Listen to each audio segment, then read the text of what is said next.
Bakti sosial dilaksanakan pasukan elit Polri dengan melibatkan mahasiswa dari berbagai perguruan tinggi di Makassar, serta tim kebersihan atau pasukan Orange. Paket sembako disalurkan ke rumah warga untuk memudahkan dan memastikan bantuan tepat sasaran. Selain bakti sosial, juga dilaksanakan aksi donor darah di Kabupaten Bone, Lu, dan Kota Parepare. Kita melaksanakan kegiatan bakti sosial, di mana bakti sosial ini kita laksanakan dalam rangka ulang tahun Brimob ke-77. Perintah dari Bapak dan Korbrimob memang untuk ulang tahun ini kita tidak bermewah-mewahan, tetapi lebih menyentuh ke bakti sosial atau bisa dimanfaatkan oleh masyarakat kita.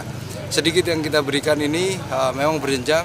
3 minggu lalu kita memberikan ke Kampung Beru, itu ada sejumlah 150 KK yang kita berikan sembako. Kemudian ini sekarang kami libatkan adik-adik mahasiswa, karena adik-adik mahasiswa ini yang tahu titik-titik mana warga yang memang harus disentuh atau diberikan sumbangan.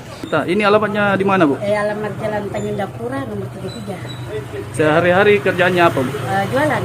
Jualan. Ya. Apa yang ingin diucapkan setelah menerima sembako dari Brimob? Sebelumnya saya berterima kasih karena secara tiba-tiba datang membawakan sembako, dan apalagi pokoknya ucapan terima kasih lah.